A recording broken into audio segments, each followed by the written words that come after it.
What is going on, everybody? Welcome to another episode of GLE. Phil here, and we're going to jump right in today. I've got an awesome guest that my family and I have been following for a number of years now. He has been the editor of the Hat Trick newsletter, which you can find at golden-jackass.com for going on 20 years now. And Golden Jackass is the site of numerous important mega forecasts related to the degradation and destruction of the global financial system. The diverse forecast range from the housing bust in 07, the mortgage bond bust that followed, the insolvent U.S. banking system, Dubai debt bust, Southern European sovereign bond bust, US Treasury false rally, the extended quantitative easing, infinity policy, spread between the COMEX gold price and the real world physical price of gold, next to the Petro-Dollar demise and the gold trade settlement platform arrival, with the new BRICS Gold Central Bank and climax US government debt default. Now, I'm willing to wager that many in my audience are not aware of half of the things on that list. And I'm really excited to introduce somebody who's just got some really, really fantastic perspective on the world markets, world finances, and the financial system. So really honored to welcome Jim Willie to the program. Welcome to GLE, Jim. Well, it's good to be on. This is the first time. Let me touch on the more important forecasts that I've had in the last many years. I don't think I had a really important forecast that turned into reality until Lehman. And we are now 16 years past the Lehman crisis. Okay, that was a mortgage bond and mortgage finance crisis. It's often called the global financial crisis, GFC. It actually developed its own acronym. After the global financial crisis, after 100 times of that in 100 days, they start calling it the GFC. I forecasted that a year in advance, Phil. And I based it on default rates for mortgages, and I based it on the credit default swap, which is basically bond insurance for a corporation. Even a bank has bonds, so they have bond insurance. I went from that forecast to expect 0%. And I got to be really clear about this. 30 years ago, if anybody had said the United States would go to 0%, they'd be laughed out of the room. Laughed out of the room. So in late 08 and early 09, I made that forecast that we would follow the Japan path and go to 0%. And I was very plain about why. Because we need to finance our own debt. We cannot sell bonds. We have so much debt. Then I immediately went to a quantitative easing forecast, which means we buy our own debt and we monetize our own debt, like Zimbabwe did. How'd that turn out? Pretty good? Pretty good? Yeah. But if we put US Fed holy water on it and give it a Keynesian label and call it good and wave our hands, then it's wonderful for economic growth. Bullshit. I forecasted the Lehman crisis, 0%, monetizing our own debt, and then I had a 10-year forecast in 2012 that we would eventually have trillion-dollar forecasts for as far as the eye can see, climaxed with a debt default. So I said, 2022, 2023, right in there. Okay, I had another forecast in about 2015 or 14, right in there. I said that the Europeans, really the Eurasians, Russia and Russia, China, and maybe some of Europe. It's been very little Europe, by the way, but I called it the Eurasian trade zone. I said they were going to go to a gold trade note a method of making trade payments with gold, and that is the BRICS gold trade. I'm sorry, the BRICS gold token. Okay, Right, so right, right. those are the biggest forecasts, and then I've got a lot of little ones along the way, and I like to balance out. Let me just say that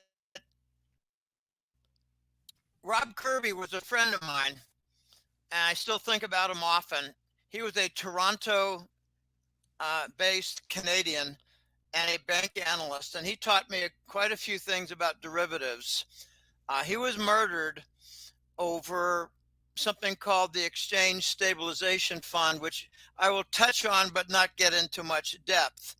But Rob Kirby helped me to avoid making forecast errors.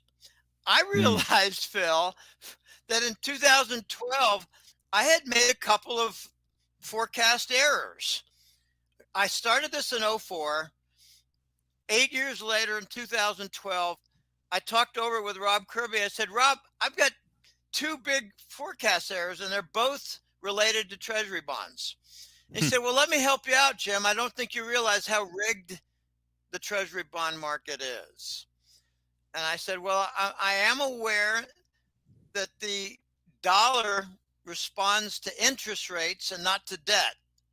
Doesn't matter how much debt there is. If interest rates are strong, then the dollar will be strong. And I know that's very oversimplified because crude oil's in that equation also. But Rob Kirby helped me to avoid making more Treasury bond forecast errors. Mm-hmm. And the only big error that I've made in the last few years is that I thought the U.S. military was like 80 to 90% clean. Oh, wow. No. That's not the case? Nah, not the case. NATO is very dirty, and they're running narcotics. NATO. American people don't know jack shit. Yeah. So, Jim, pardon the interruption. I'm curious. Before we dive into some of this stuff, I just want to ask you, I think it'd be helpful for my audience to kind of just hear some of your story, and we don't have to go into a ton of detail, but, you know, what made you start this hat trick, or excuse me, what made you, how'd you become the editor of the Hat Trick newsletter? And also just kind of our monetary system. I don't think many people, Jim, understand the monetary system in which they live. I know I didn't for a long time, and I'm just starting to by listening to folks like yourself. But, you know, what is this monetary system that we're seeing begin to crumble right now? Should I talk about where I came from? Yeah, give me a little bit of that, and then let's talk about, you know, where did we come from leading up to this crisis we're in right now? The monetary system. Okay. I finished graduate school at Carnegie Mellon, got a doctorate in statistics, immediately got a job at a company called Digital Equipment Corp, DEC. Back then it was IBM #1, DEC #2, Hewlett Packard #3. So we were a very big computer company offering hardware, software, and services. It was a lot of fun. It was great. It was a huge community of young people. And I even managed the intramural softball team for 3 years out of the 13 that I was there. It was a lot of fun. I did quality control work initially at Digital. And then I did marketing research for a longer period. 8 years marketing research. And that's where I think I really cut my teeth and earned my bones. I went from there to Staples after Digital fell on hard times from very poor upper level management. Very, very, very poor upper level management. Actually, they did some things that our marketing research group advised them not to do, and then they got burned. Then they got burned worse. Then they fired an engineering vice president who was our main man, and later our group got dissolved. So we got dissolved even though we were correct. It doesn't matter being correct anymore in the corporate world. It matters if you have power, if you have influence. Okay, I went from there to Staples, and I picked up on the third important area of statistical work. Okay, remember, quality control to start, marketing research followed up, and then I went to sales analysis and forecasting at Staples. And that was 5 years. That was a lot of fun. I mean, I didn't expect Staples to be that fun. All right. Anyway, I did a couple of other jobs, and I got laid off. And I thought, gee, if I'm going to be writing an occasional article, like at goldeagle.com, that was my initial big splash area, goldeagle.com, and then Kitco. But I realized Kitco was, let me just say, a little shady. I don't like their management. They don't like me. So I began writing a few articles, and then I lost my job. And they were very plain to me. They said, Jim, we're going to replace you with two younger guys. And we'll just give them orders and they'll work the projects, and we wish you luck. And I said, well, I wish you luck, because I don't think you know jack shit about where you're going on these troubled waters in 2003. And some guys wrote me a year later, 2 years later, and said, Jim, Bernie and one other guy, these are vice president, Bernie and one other guy said, hey, Jim, you got that right. You got that right.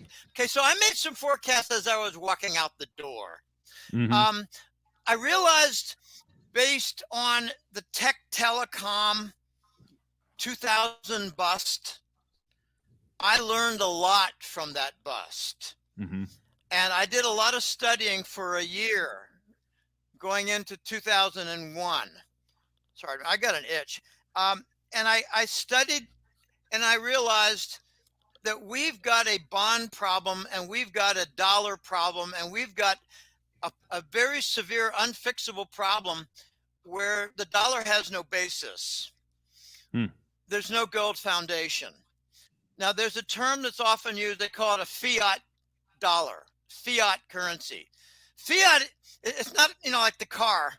And by the way, here's a real tough trivia question. What does fiat stand for? F-I-A-T. I wish I knew. It's Fabrica Italiano Automobilismo de Torino. The fabrication for Italian automobile in Turin. Turin city in Italy. Anyway, fiat currency means you have no basis, and we tell you what it's worth. And it's worth something relative to other currencies where we tell you what they're worth. So it's like a floating dish of currencies with no basis. And their value is determined by their debt, their deficits annually, and their interest rates, and their trade deficits. Trade deficits, fiscal deficits, interest rates, and total debt, which has now gotten totally out of control, 34 trillion. I thought way back in 2004 when I started the newsletter, I got a number of questions in the next 2 or 3 years. When do you think the dollar is going to see its sunset, its end? And I said, probably around 2010 or 11, maybe 2012. Do you remember the pigs European debt crisis in 2010 and 11? No, I don't. Not your face is drawing a blank. Okay, the pigs, Portugal, Italy, Greece, Spain. Their debt all went to crap. Okay, and their interest rates went up, and they distinguished themselves from Germany, whose interest rates did not go up. So we had a division of Europe, and I was all over that. That was a very big issue back in 2010 and 11. The pigs. I remember it now. I didn't remember being called pigs. Oh, PIGS. Portugal, Italy, Greece, and Spain. There you go. Okay. We are now in worse shape than any of the pigs ever were. Okay? United States. Okay, so I realized in 2003 when I got laid off that I could start a newsletter and I might actually be able to support myself. I didn't have a family Mm-hmm. and I just had an apartment. I had a nice little car. I didn't have expensive, crazy habits. So Mm-hmm. I marched about, and at the end of the first year, my dad, who's a literature professor, he has since deceased. He is Mm-hmm. since deceased. Um, he made it to age 101. He was a literature professor. Um, he paid off my debt after the first year.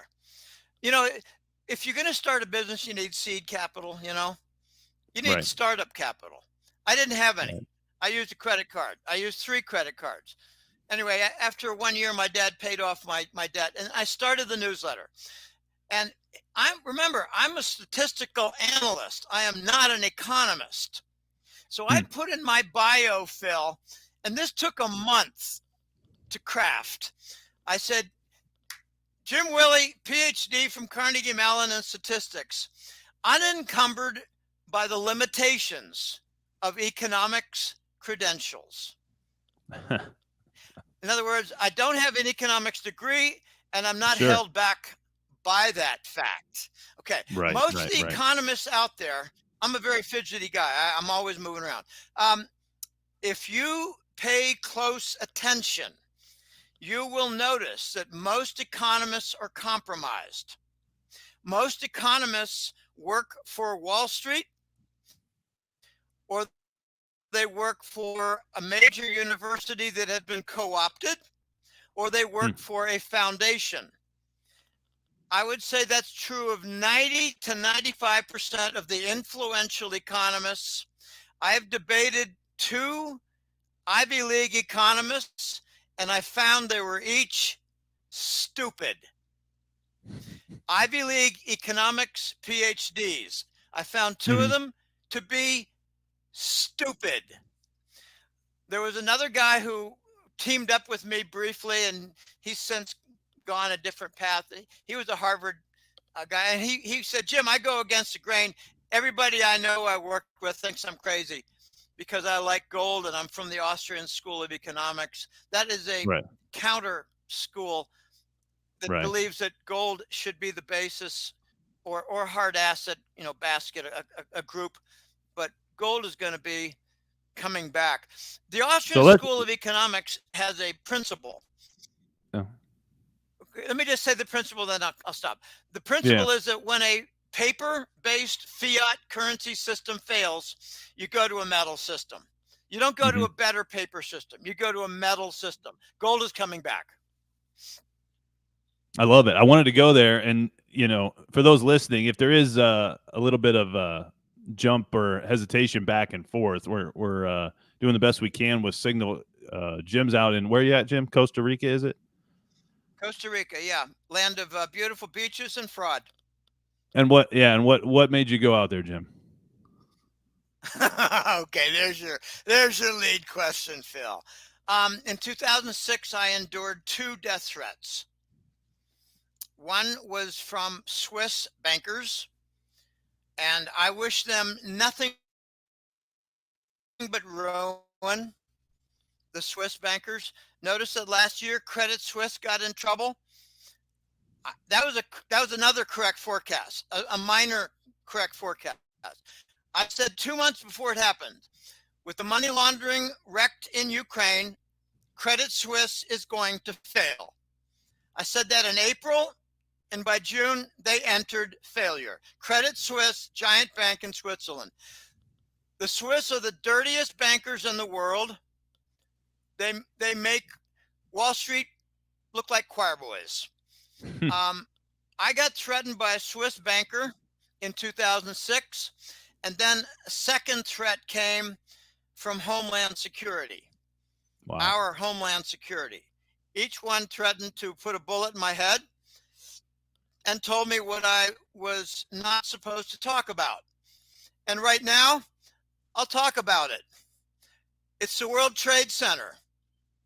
I talked about the World Trade Center, you sons of bitches who threatened my life. The World Trade Center was the biggest bank heist in the history of mankind. It was $100 billion worth of gold, $100 billion worth of bearer bonds, and $100 billion worth of diamonds. And here's a funny little fact that all these sleepy, dopey Americans are not aware of. The World Trade Center had the largest private bank in the world. Why was that never in the news, Phil? World Trade Center had the biggest bank in the world, private bank. There was a bank robbery. That's why they didn't tell you about World Trade Center having the biggest private bank, because it was a bank robbery. And they used it to install what I call the fascist manifesto, otherwise called the Patriot Act. Anyway, I talked openly and I got threatened. Other people like Judy Wood, a physics professor at Virginia Tech, she talked about the DEW weapon, the directed energy weapon.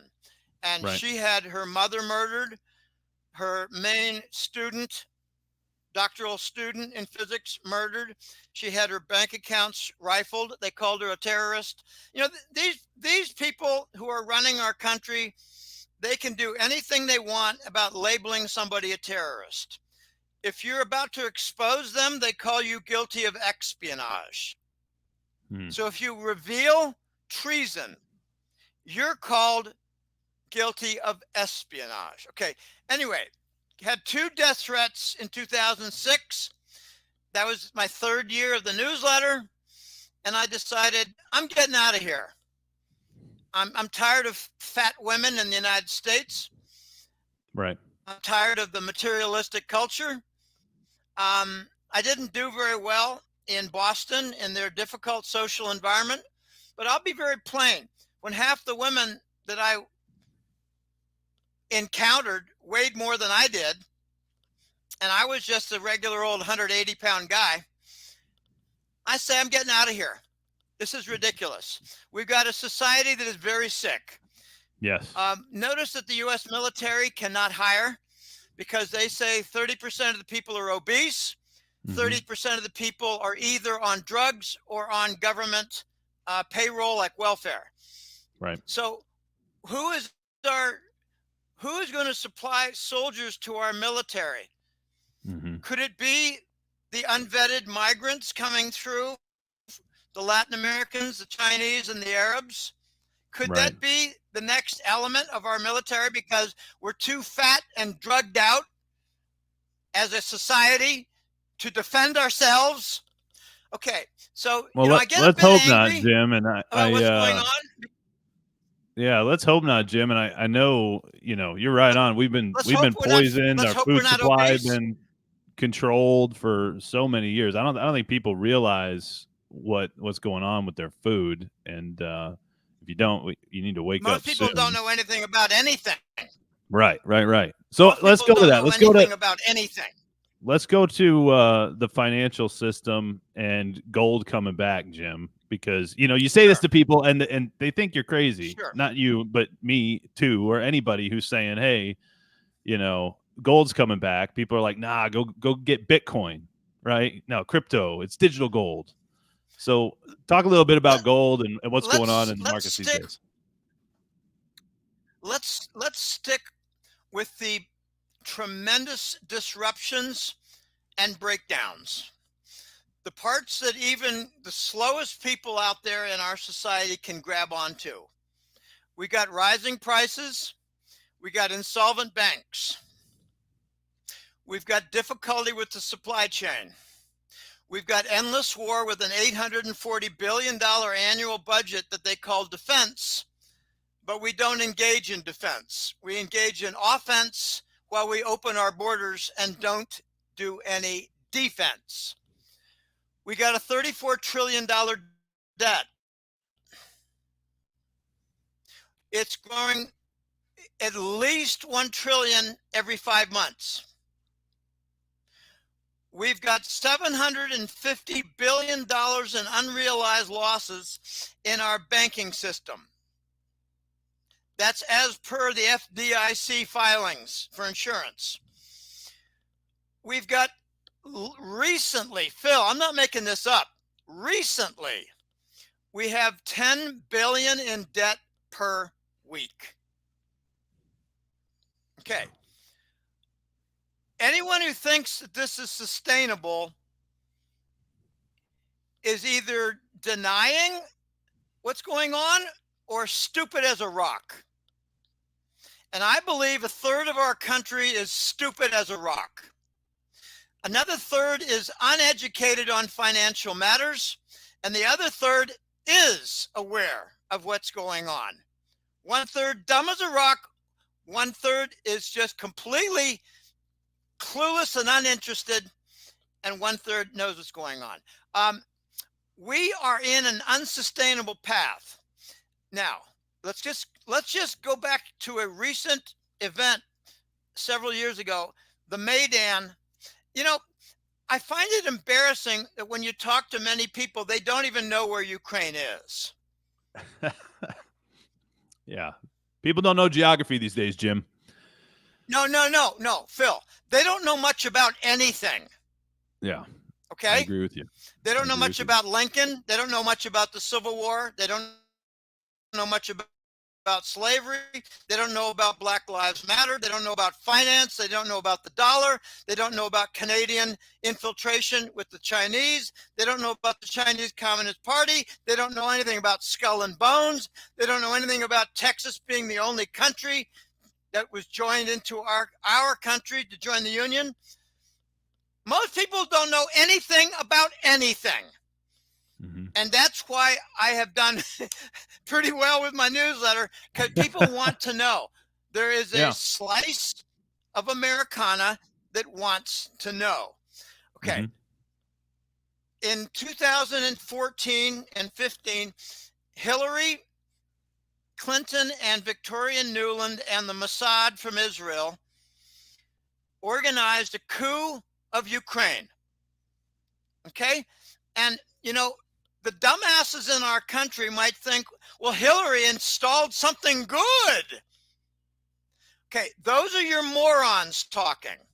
What she installed was a government over a failed state to allow trafficking of narcotics, of children, of human organs, of white women, of adrenochrome, and of bioweapons. Ukraine is the center of trafficking in the entire planet. And that is what Hillary and Nuland installed. In response, they created the sanctions against Russia. Russia did not react well. They had assets frozen in Switzerland. They had assets frozen in England. And they decided, we're going to get out of the US Treasury bonds and get rid of all US government debt securities. That started the de-dollarization movement. It was the Maidan coup of 2015. Hillary and Nuland. Now, a lot of people think, no, that can't be the origin of the problem. Well, it's not the actual origin of the problem. The origin of the problem is, golly, establishing the Federal Reserve in 1915. Another key date was 1971 when we got off the gold standard. Okay, we're up to $34 trillion now in debt. And here's something I forgot to mention. The interest on the debt is $1 trillion a year. Right. Is this sustainable? Of course not.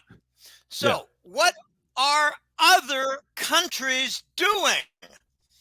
They're trying to create a gold-based payment system. Mm-hmm. They are as much interested about payment system as they are about the basis to a monetary system. What is the Russian ruble going to be based upon? What is their foundation going to be? What is the Chinese yuan going to be based upon? What is their banking system going to be based upon? Well, atop that, you have the payments. You have trade of oil between Russia and China. How do they pay? Well, they actually pay in gold. The Chinese are buying Russian oil and gold. And that's not in the U.S. press, because the U.S. press, look at who the advertisers are. in the US press. They're almost all Wall Street and financial fund management companies. Right. So right. they're not going to talk about the big problems with the dollar and the US government debt. I will Jim, go so far why as, are we seeing go ahead. the U.S. dollar still seemingly so strong, or even going up slightly potentially? I've heard you Okay, mention this before. What's going on with that? This is paradoxical, and it's going to be. I have to be careful in explaining this, but believe me, I've done this about in 20 different interview shows, so I've got some practice. Let me give you a preliminary. There are a lot of derivative contracts out there. There's something called the Petro-Dollar that links oil and the dollar and to some extent gold. There are other interest rate derivative contracts. They're called interest rate swaps. They're called euro dollar derivatives for Europe. Do you remember 1987 and Black Monday? Mm-hmm. Probably not. You do? Okay.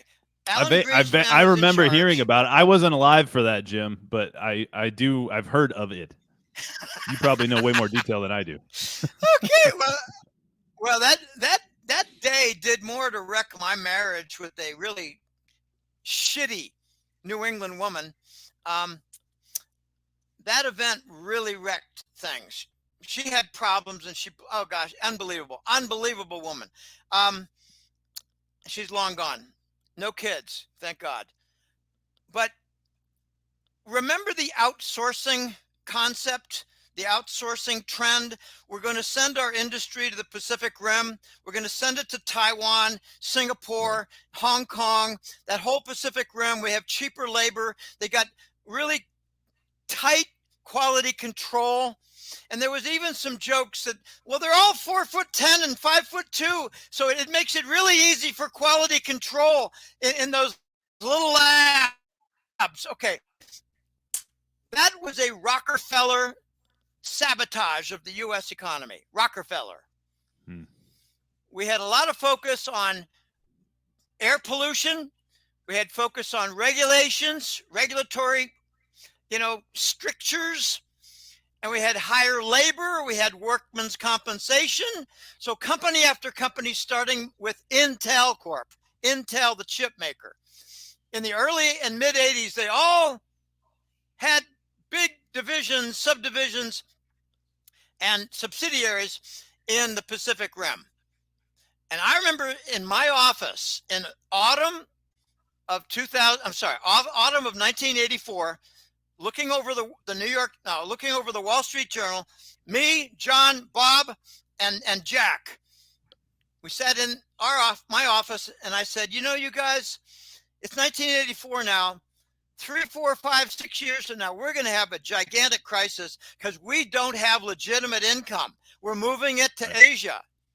And all this nonsense about financial engineering, clean economy, financial engineering, it all blew up in 1999 and 2000. It all blew up in Greenspan's disgusting little face.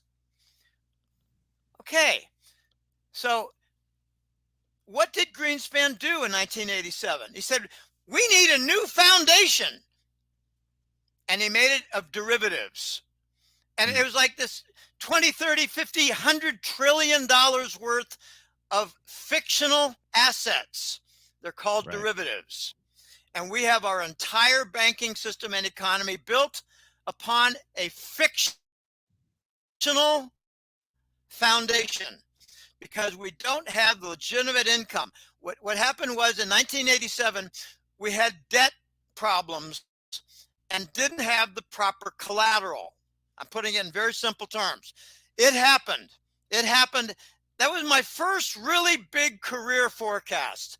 1984 with Jack, Bob, and John. We were kind of like four musketeers running digital marketing research, but they were stronger than me. I was the analyst who made sure that the methods were all pretty good. All right, so you asked. Why is the dollar going up? All the derivatives, the petrodollar and the interest rate swap, the bond derivatives, all of them are being liquidated. We're talking about 100 trillion or more. I'm going to keep it simple because the actual number is more like 700 trillion. But let's just keep it reasonable here. We got up to 100 trillion that are being liquidated, and they need dollars to liquidate, and that's producing artificial demand for the dollar that is not based on economic demand. Wow. Artificial demand for the dollar to liquidate the artificial foundation called the derivatives. That's not all. There is something that I found absolutely fascinating that I discovered back in, I think it was about August and September. Okay, let me pose like a teacher might. What happens if Japan dumps a big batch of treasury bonds? What happens to the dollar or to Japan? The dollar. To both. Well, I would think the dollar would go down. What happens to their yen? Most would probably think the dollar would go down, right? That's what most people think. Right. Okay. Now, hearken back to the dollar and all the different Forex currencies. I'll try to make this as simple as possible. All the Forex currencies led by the dollar have no basis. There's no gold. There's no basis. Mm-hmm. I told you before what their value is determined by. Trade deficits, interest rates, government debt, all kinds of different things. It's a criminal counterfeiting cartel, right? That's correct. So let's go back to Japan. When Japan sold $180 billion worth of treasury bonds, I thought the Japanese yen would go up and the dollar would go down. But it's not like that. That's not the way it operates, because the dollar and the Forex currencies, Phil, have no basis. So the value of the yen, the Japanese yen currency, the value of the yen is determined by how much dollar reserves they have behind it. So when they sold 180 billion in treasury bonds, they bought gold and they reduced their dollar reserves, fortifying their yen, and the yen went down 22% in 1 year. Right. When 3% is a lot. 3% is a lot. They got themselves a credit crisis. Foreigners holding their Japanese government bonds dumped them. Their problem got worse. So they printed money to buy their own bonds, and their problem got worse. And they've never gotten out of the problem yet. They're still in deep, deep shit because they sold treasury bonds. Buying gold a good move, though, yeah? Yes, but it wrecks their currency. Sure. No country will be able to abandon the treasury bond without wrecking their currency. Whoa. Why do you think the BRICS nations if you're out there in the audience listening right now, Operation Sandman? If you're listening right now, go and rewind that and listen again, because I think that's a huge point and probably one of the most impactful points of why, what we're going through right now and about to experience over the next year. And a paradox. Okay, let me just give a quick resume of that. Countries like Japan that abandon their treasury bonds and thereby reduce their dollar reserves, fortifying solidifying their foreign currency, they saw a big decline in their currency because they had a big decline in their dollar reserves. Mm-hmm. Now, they were free in Japan. They could have sold their treasury bonds, kept it in dollars. They could have bought just tremendous amount of dollar-based corporate bonds, Phil. They could have bought a bunch of big properties in the United States and kept it in the dollar and had no impact to the yen. But they went to gold. The Bank of Japan has announced, we're going to gold. And amazingly, the Rockefellers are beginning to bring, they have begun a campaign to assassinate Japanese leaders. Wow. The consequence of selling treasury bonds not only harms their yen because they got out of the dollar for their reserves that backed up their currency. They went to gold. So they not only had yen damage, yen currency damage. Okay, we're going to see cheaper Toyotas. Okay? Okay? Now, you think that's good? But Toyota's not going to make much money. Their export trade just lost its profit. Right. If they had a 25% profit from selling a Toyota in the United States, dumping it off at the Long Beach port, that profit just vanished. So the dollar goes up because of artificial continue to make demand, Toyotas? and the yen goes down. And they have not recovered yet. They're down 25% because they had to print more money to buy their own debt because foreigners were selling their debt after they lost money on the yen. Suddenly, Japan looked like an emerging market nation. Now, here's the funny part. We've never heard Japan talk about joining the BRICS, but they did exactly what the BRICS did. They de-dollarized. Right. Right. Are they going to join the BRICS? Okay, I got news for people. The BRICS are going to become a global trade union, and the United States is not going to be part of it. Is Texas going to be in it? Yeah. You think so? Texas is now fighting. Oh, yeah. They're fighting, and they failed to get, what do you call it? The Texas Nationalist Movement, TNM, the secession. We don't want to be part of the United States anymore. And they did not get that on the ballot. Your legislature blocked it. They dragged their feet. They lied. They said you didn't make a deadline. They disqualified certain types of signatures. I just got the lowdown from a guy out of Texas. Said, Jim, let me give you some really good facts about the secession movement and the sabotage by the Texas legislature. Not just the Democrats. You got some son of a bitch rhinos running around too who are not your friends. They're on the payroll.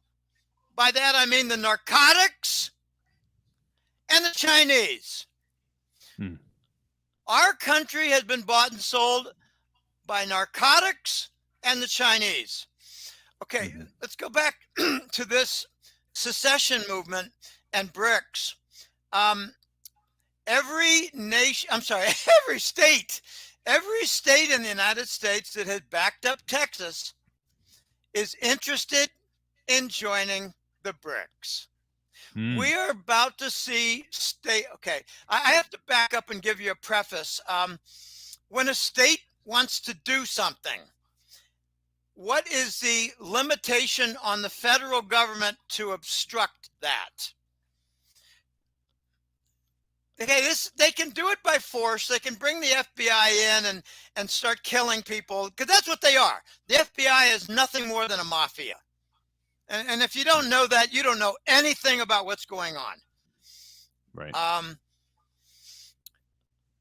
These states are in a position now to say, we have our state sovereignty. I'm gonna complete this preface with 3 examples.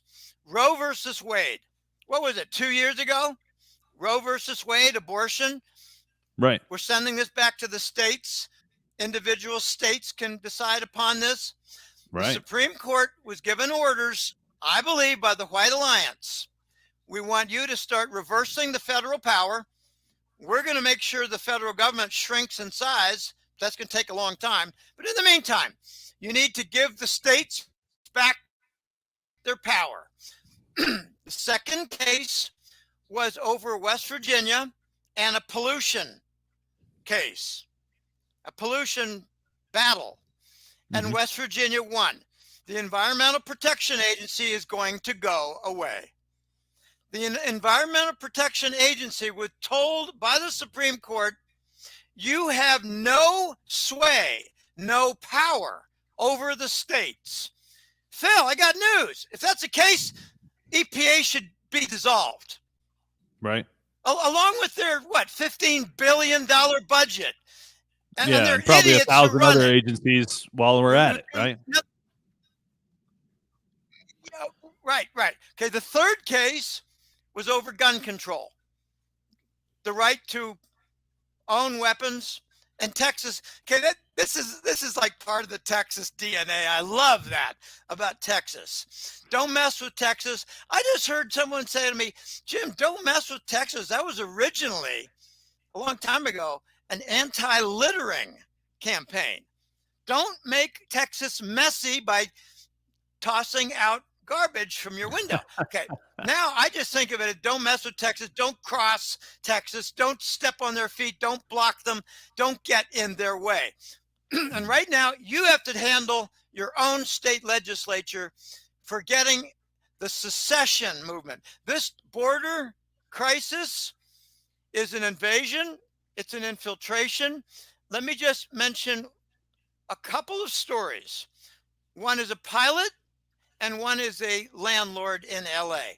A pilot friend of mine, client, said, Jim, you need to understand something. There is a little bit of a shortage of pilots because so many have been hired to distribute the unvetted immigrants to the 50 different states. Whoa. On free air passage. Free. Wow. It's not just free welfare, free food, free healthcare, free schooling, free apartment. No. It's free transportation and a credit card, debit card. Okay, that's one. So the migrants who cross are being distributed. Where do you want to go? Oh, I want to go to Chicago. I got some relatives there. Well, great. Here's your free ticket. Okay. Wow. The other one is a guy who did a consult call with me 2 weeks ago. And he said, Jim, I walked in on my tenants. They're 3 Arab guys.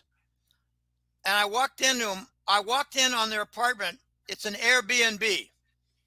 And they immediately said, what are you doing here? You can't come in. And my client said, I don't know what country you think you're living in, but I'm the owner of this building and I'm your landlord and I can walk in anytime I want. And with courtesy, I'll knock. But what is that crate doing there that's loaded with pistols and ammunition? Okay. They're not just coming in. They're getting shipments of ammunition and pistols and cell phones. Okay. I believe as soon as I heard that the federal border patrol stopped cutting the wire. They initially cut the wire, remember? And then 2 weeks later, they stopped cutting the wire. Right. And they worked with the Texas National Guard and the state police or whatever, the Texas authorities. The federal border officials started to join the Texans. And I concluded this is going to escalate into secession. You don't get secession without fighting for it. Right. You have to go step by step. It's not going to go, well, we're going to have secession next week. Hallelujah. Okay, what a fool would talk like that. This is going to be a battle for the next year to get it on the ballot, to get it on the election. Mm-hmm. You're going to have to vote out of office these assholes who blocked it in your state legislature and dragged their feet and lied to you about qualification. Or maybe you got twice as many signatures as required. Or maybe they're going to get, military court-martials and tried for treason, perhaps. Who knows? Could be. All right, but I don't know. that requires the U.S. Special Forces. That requires the U.S. Marines. Those are the two areas of the U.S. military that are clean, that are honest. Special Forces and the Marines. Right. All the rest, pretty damn dirty. And dirty with what? No. Narcotics and Chinese communist bribery. And California is where the Chinese communist bribery comes through. Mm-hmm. And as for narcotics, it comes through Ukraine and the Swiss banks. Okay, let me just throw out a little tidbit. I like tidbits because they're very interesting. How do you suppose Apple, Facebook, Netflix, Google, Amazon, how do you suppose they all got that huge multi-billion, if not trillion-dollar market cap? You tell me. Narcotics money laundering. Narcotics money laundering through our Langley boys. And now, not only did they pump up Apple and pump up Amazon and pump up Netflix and Facebook, but they control those executives. Notice that Facebook was involved with the censoring regarding the election. That's because Facebook's market cap was pushed up by narcotics money laundering. Wow. Through the Swiss banks. Okay. Hey, Jim, can we do a couple rapid fire tidbits? Can we do some rapid fire tidbits? I want to ask you a couple things. If I got access to you, I got to ask these things. So one, we've touched on the stock market. What's going to happen to the stock market in the next year or 2 months? Well, you see, we created a bond crisis. There have been bond auctions with very little bidding. Now, I just touched the surface. I gave you a bunch of facts that expose how the bond market is in a crisis mode.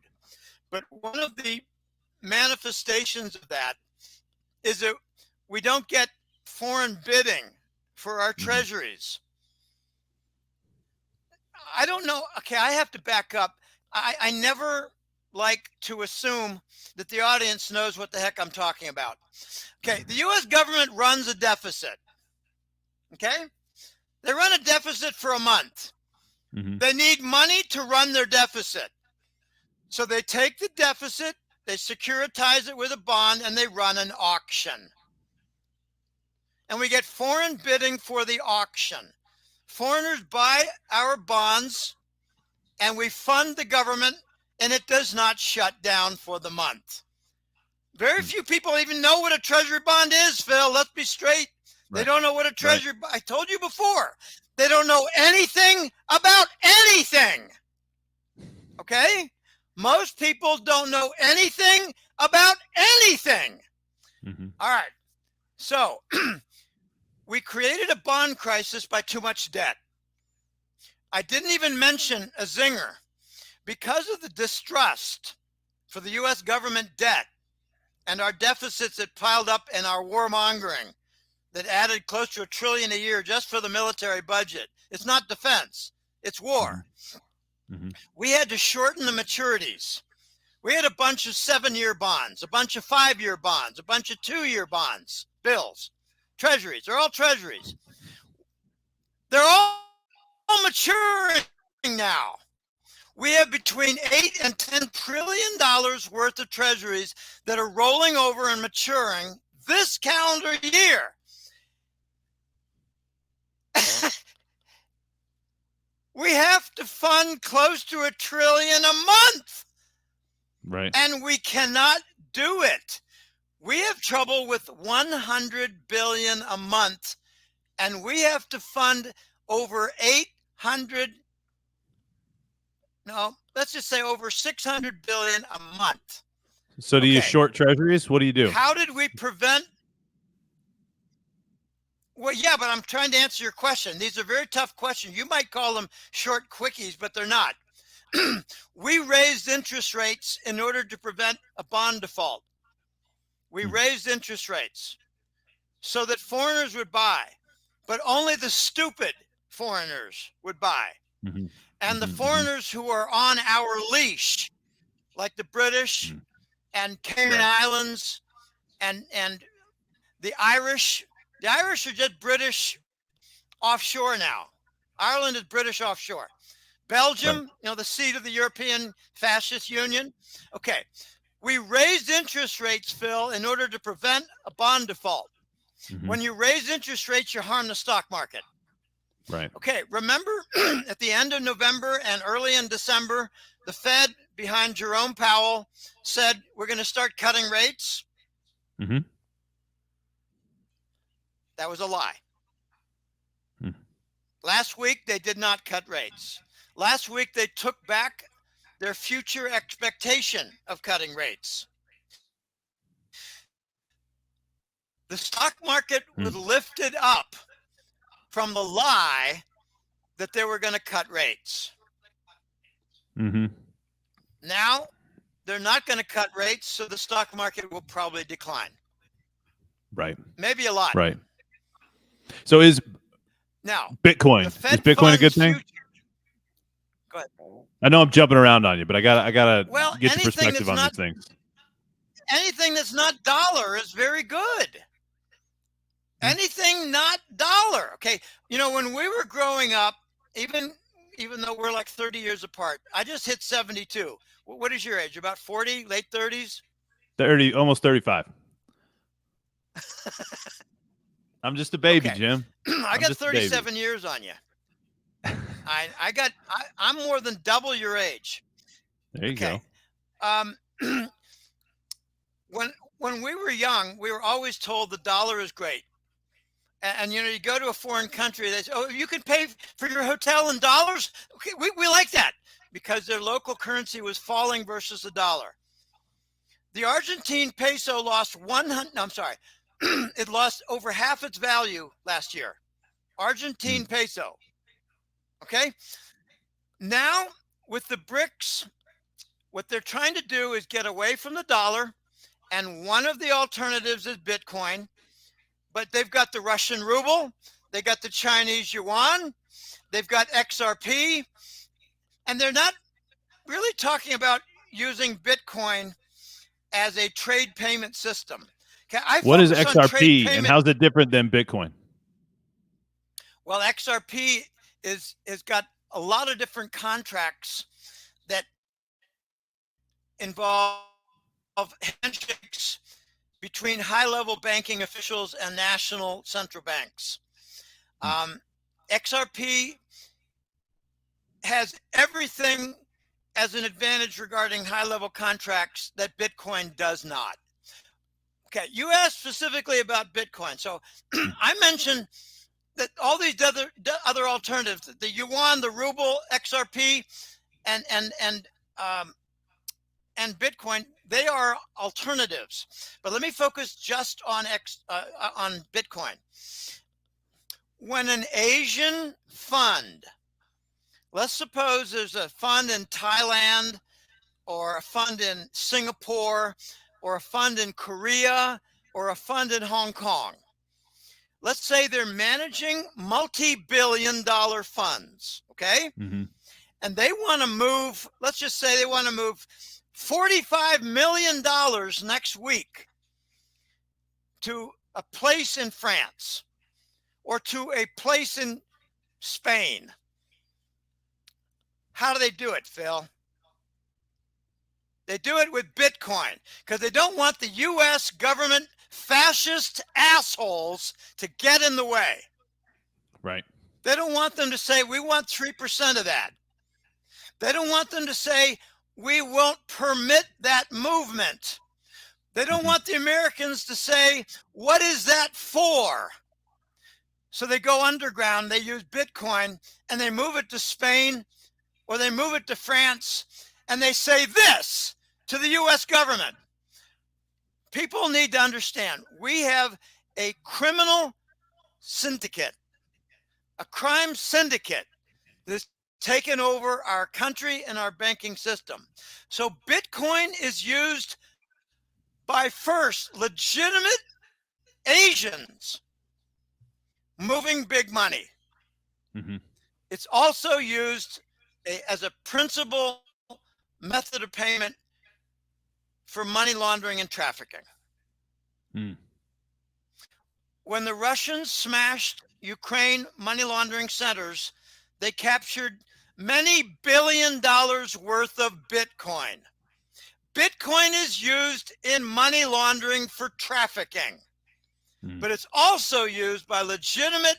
I focus mainly on the Asians because they're big on it.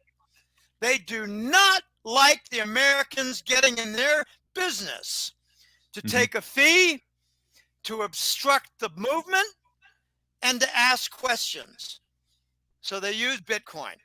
But, you know, it's a lot more than Bitcoin, Phil. They use what they call tokens, the ones that have like, you know, 8,500 per penny in value, you know, the fractional tokens. And then suddenly it's not 8,500. It's like 85 to a penny, not 8,500. So it went up 100-fold, but it's still a fraction of a penny. The Asians are masterful in using this. And one of them was Shiba Inu. That was an exact example by one client who knows somebody who's managing Pacific Rim Royal Funds. They moved it up 100-fold. And even then, it was a fraction of a penny and did not attract the attention of the American Nazi bankers. Okay, we need to be really clear about this. We've been infiltrated in World War II by Nazis in Operation Paperclip. It's far more than Werner von Braun. Right. There are between 2,000 and 10,000 of them that came into our country. Wall Street bankers funded the German Nazi war machine. Wow. Sweden was not neutral.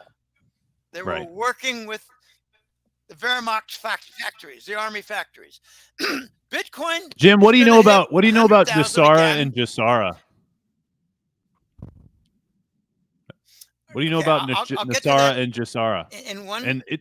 Did that have a connection to 9/11? You mentioned 9/11 earlier on kind of a different topic.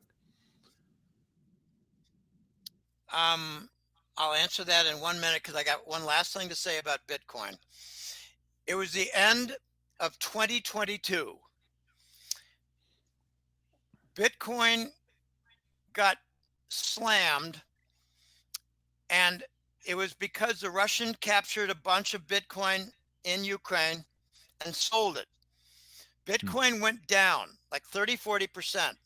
Wall Street banks said Bitcoin's going to zero in December of 2022.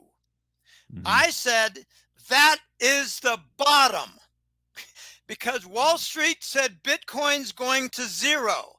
I said that is the bottom. Right. Another correct forecast.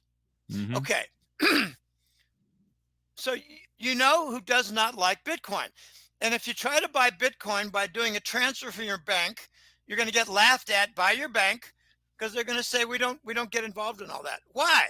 Because that is how other countries avoid the Wall Street Nazi machine that controls banking. I'm gonna take back my last. Hold on, Jim. I want to take back my last question. The ETF. What about Bitcoin ETF? What are your thoughts on the Bitcoin ETF? Before we jump to Nosara Jassara. I don't like anything formalized. Okay, remember back in 2019, they did a Bitcoin commodity, Chicago Mercantile Exchange contract. They did a futures contract in Chicago. a Bitcoin futures contract in Chicago at the CME. As soon as they did that, I said, Bitcoin will fall by 70%. It fell by 80%. Another correct forecast. Why? Because the Wall Street boys put in a futures contract. If they're doing another ETF, I don't trust it. Right. Who's the manager? Right. You didn't say who the manager was. You just said it's an ETF. They're going to we don't even know who made Bitcoin, ETF. so you know. Well, I think we do. I think the U.S. military did, DARPA, and then they lied about it and said a Japanese guy invented it. That was a pure lie. When was the last time the U.S. government or the U.S. military told the truth? Yeah, it's been a while. It's been a while. Well, they definitely didn't tell the truth about 9/11. Why so does the American public continue to believe them? Hopefully, many don't. 9/11 was a bank robbery. I'm hoping, Jim, we're at the point where many are listening to other folks for information, but you know, there's still some that aren't. Right? Maybe it's the 30%. Well, I want to apologize for. I want to apologize for my broad brush that most people don't know anything about anything. A third of the U.S. population is dumber than a fucking rock. Okay? A third.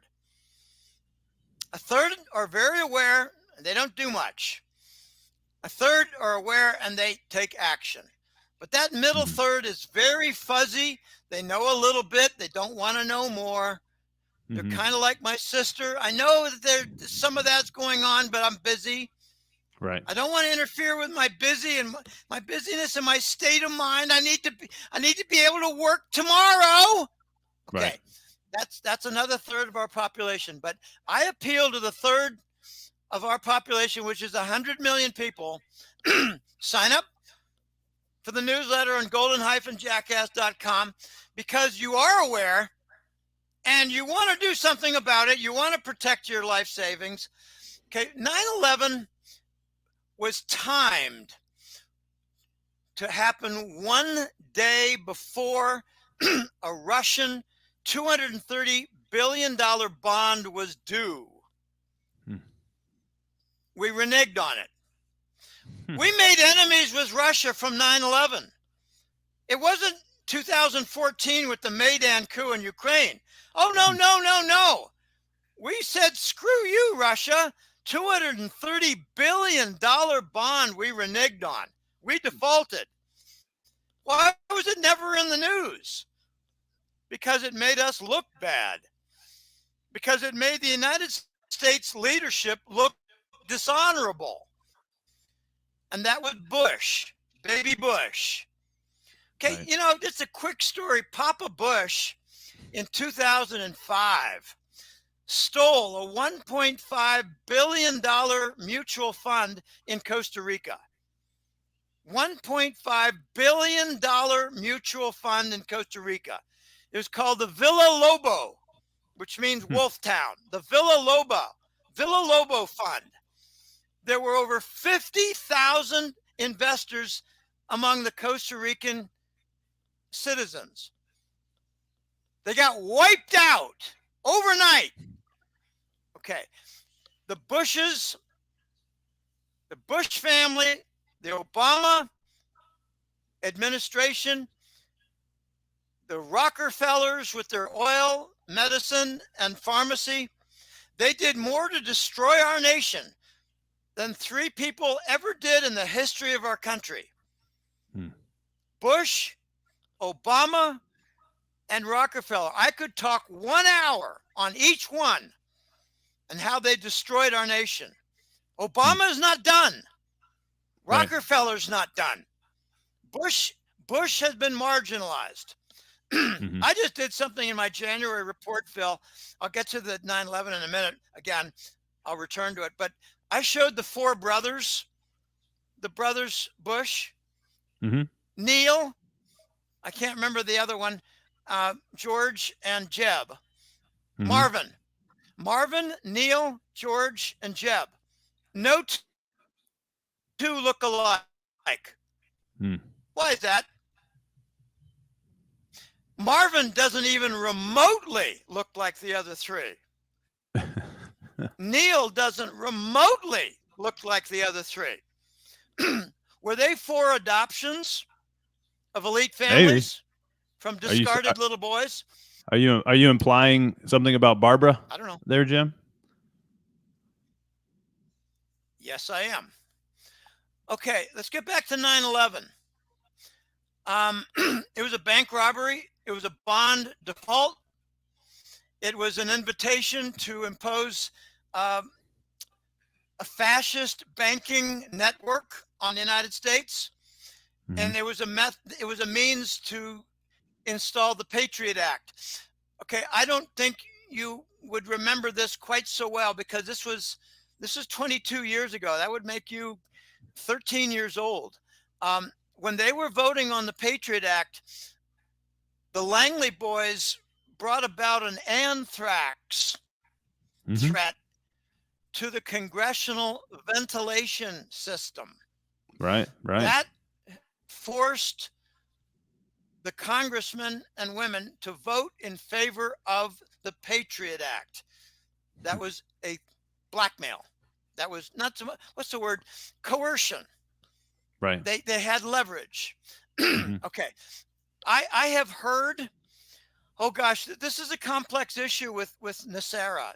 NESARA is the National Economic Security something reform. I can't remember the exact, but economic security reform. Okay. And those are the main letters in it. Economic security reform. We were ready in 1999 and 2000 with sufficient gold to launch a new gold-backed dollar. And that was going to be part of the NESARA conversion and the entire new framework. 9/11 interrupted that. They stole the gold. Have you ever heard in the national news, mainstream news, that 9/11 was a gold heist? No, have not. Do you remember the Bruce Willis Die Hard #2 movie where the villain was Jeremy Irons, the British actor? And they did truckload and truckloads of gold through the tunnel and aqueduct systems along the FDR Expressway. They told you what 9/11 was. Wow. And they did it in Hollywood. Die Hard 2. Very few people pay attention because, as I said, they don't know anything about anything. And that's 1/3 of our population. 1/3. 100 million people, dumber than a rock. And by the way, I lost my college roommate several months ago. We had a big argument in July of 22. A big argument. Bruce. Where's Bruce from? Bruce was from New York, Long Island, or as they like to say, Long Island. They don't say Long Island. They say Long Island. And he was my friend. And we were roommates together for 2 years. He was my friend, but he had a very bad intellectual practice. He read the New York Times and swallowed it whole. He got vaccinated, he got boosted several times, and he died of AIDS. His doctor said, "You've got a weakened immune system, Bruce." I said, "Bruce, you got AIDS. Stop. Don't take any more boosters." And he said to me, "Jim, you are reckless. You're endangering everybody around you. You've got little kids. Get protection, you idiot." I said, "Bruce, you're the idiot. You're going to be dead within a year." He was dead in 5 months.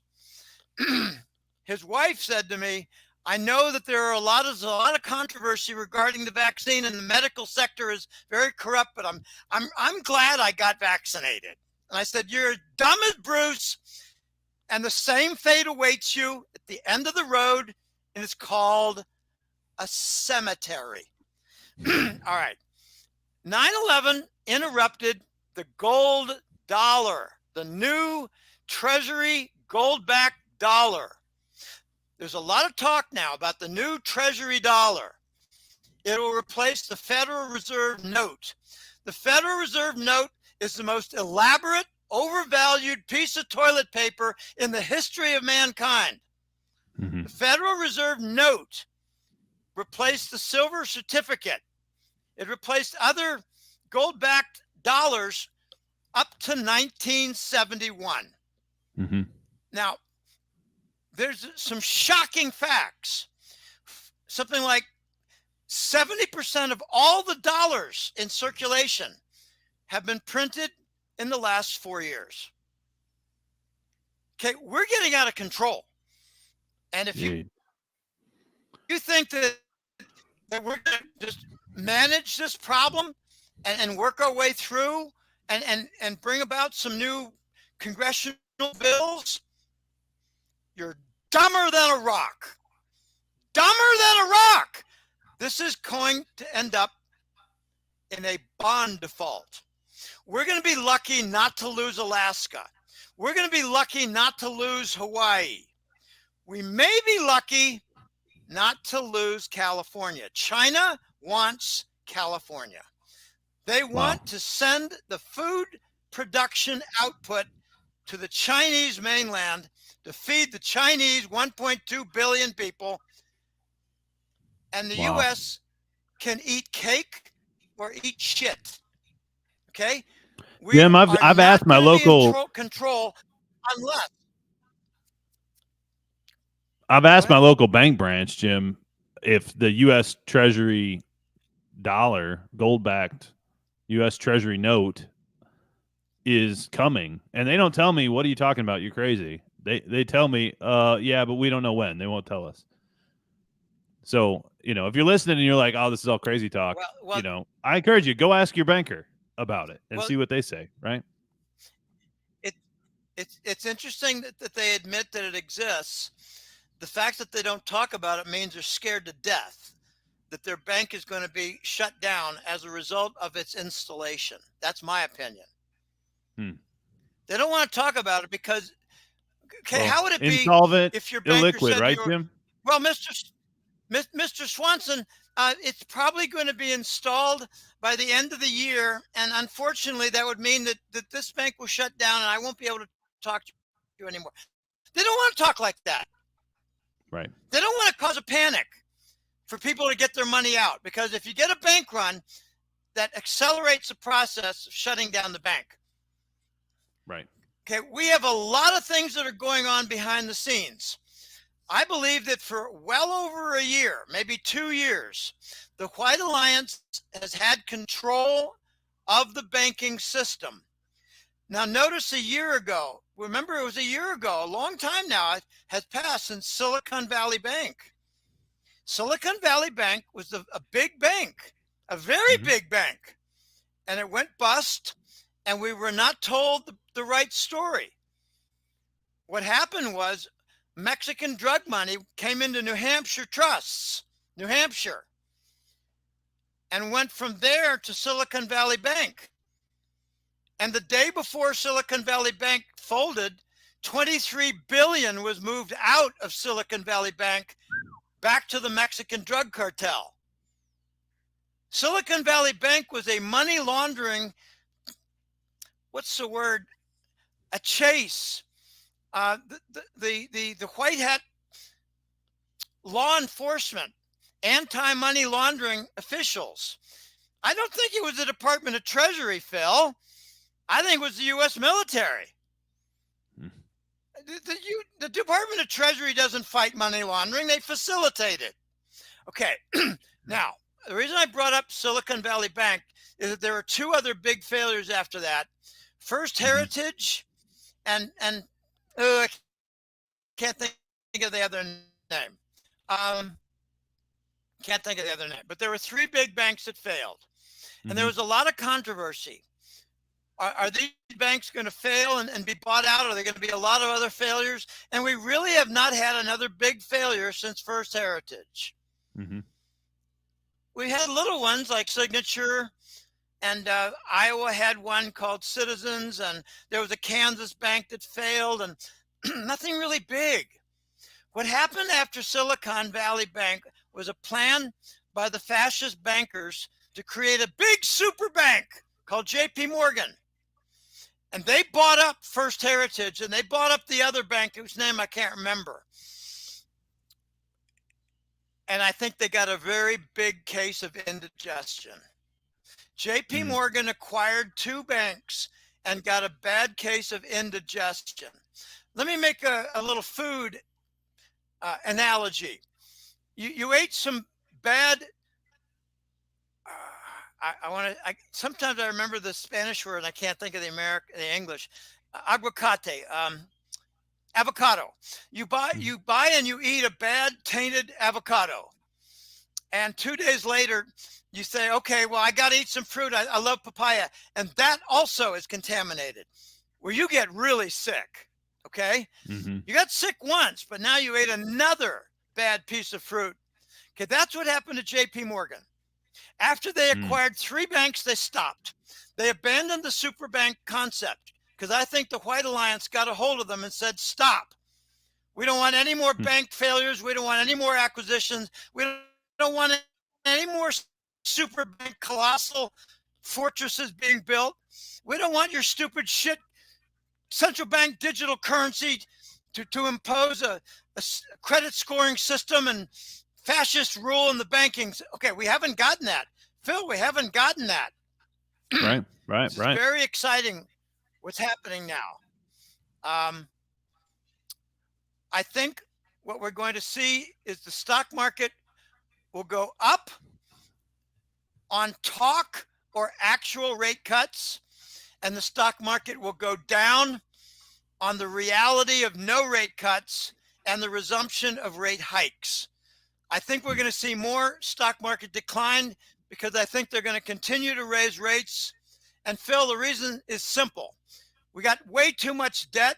We're not going to get past June and July. We're not going to make it to the November elections without a crisis in June or July. Wow. We're not going to get past the bond crisis. Folks, if you are listening to this episode, you're going to have to go back and rewind because there's so much in here. And Jim, I know we could spend hours, and I'd like to, if you're willing to come back for round 2 or 3 sometime, I'd be happy to have you back. And, you know, I'm learning a ton just listening to this. And I do want to, I want to give you an opportunity to close out any thoughts. Give you an opportunity to close out any thoughts that you haven't finished that you'd like to share with the audience. And then I have one final question for you before we close.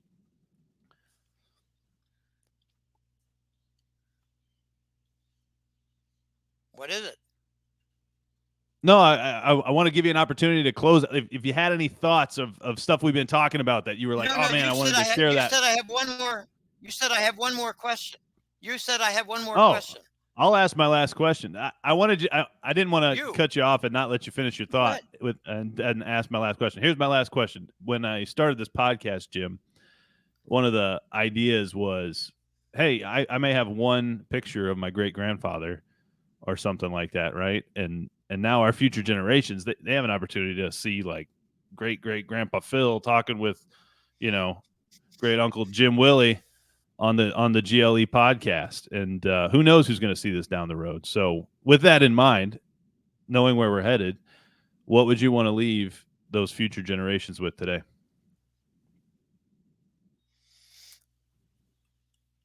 I would leave them with a hope and a prayer. A hope that we can restore the republic and get back on the gold standard and enjoy economic growth and bring in the Tesla patents for energy production. There are so many things that we can do, and most of them are related to silver usage. I would hope that we get back to restore the republic. I would hope that we expose the satanic cult that has taken over our country.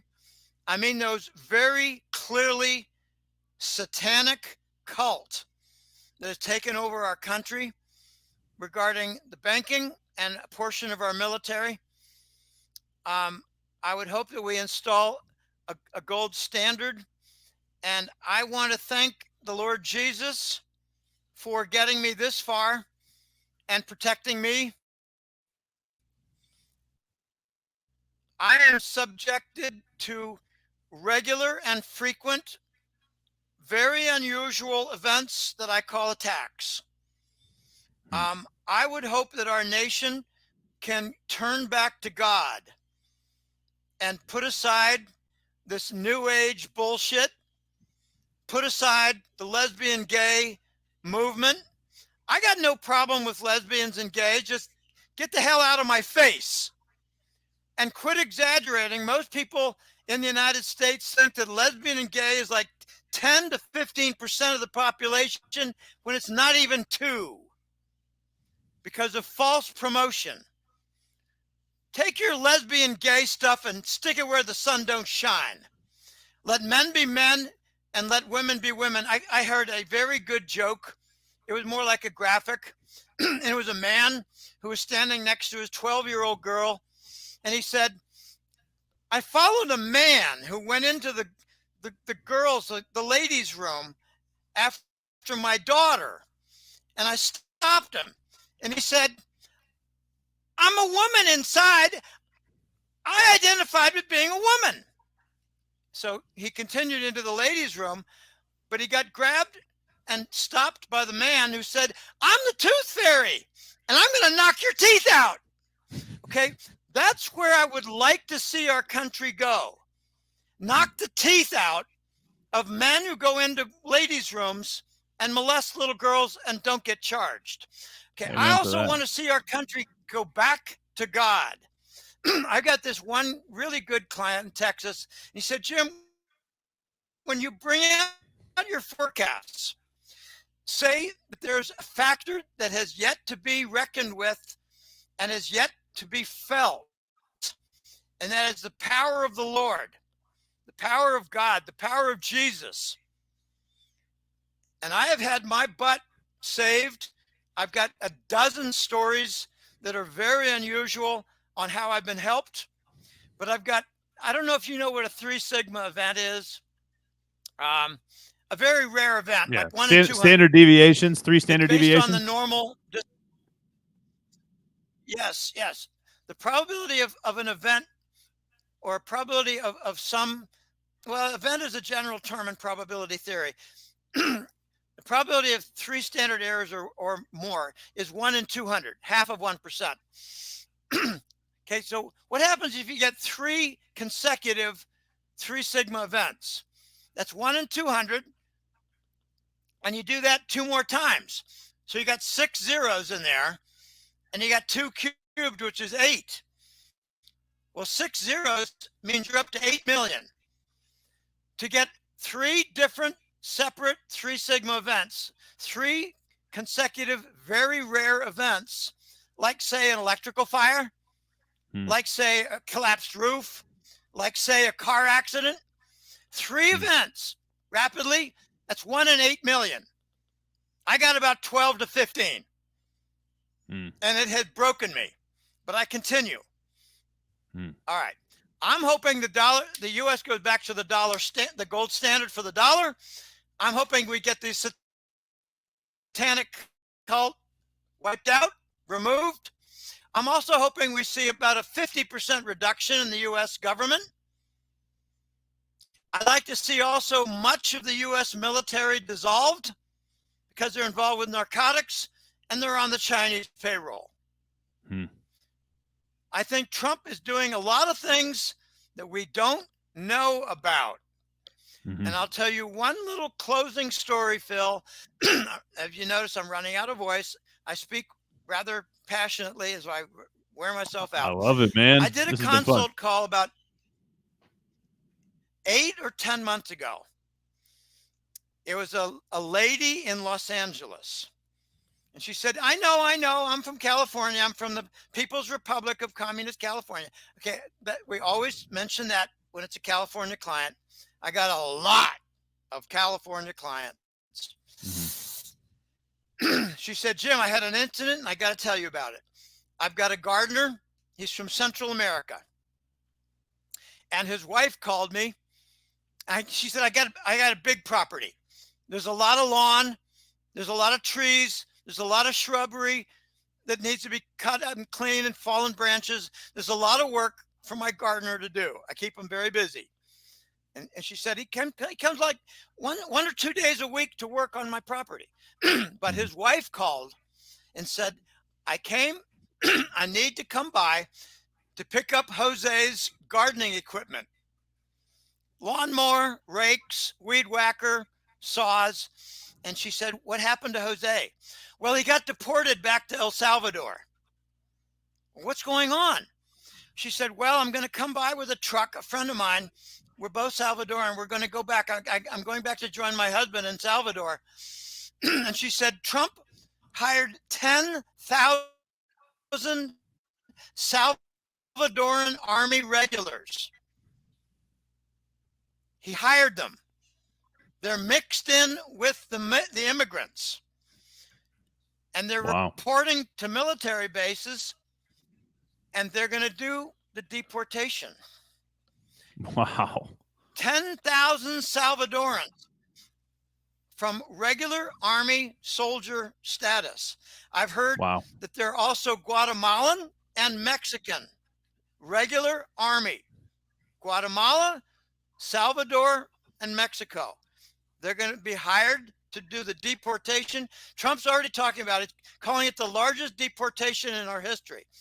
Well, you know, it's not going to be a 5-month process. Probably going to be a 5-year process, because there are between 20 and 30 million of them.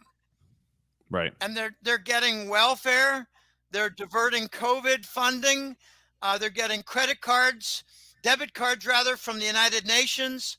And they're on alert, possibly as sleeper cells. Because remember, I mentioned the Airbnb in Los Angeles, a crate full of pistols and ammunition. Okay, This is an invasion, and Texas has stopped it. And I hope that they succeed and move to the next step, which is probably not going to be secession. It's going to be gold as legal tender. Later, it'll be BRICS membership, and then later still will be secession. I think it's going to be the threat of mass state secession that results in the end of the Biden show. I never call it an administration. It is a show. Right. Well, Jim, this has been an honor, sir. Well, thank you for joining me.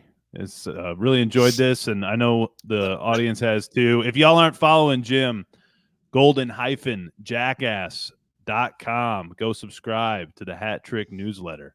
Get some good information in your brain, so you're not one of those dumb as a rock 30% that are out there. And Jim, it's been a pleasure, sir. Thanks for joining me. Your neighbor to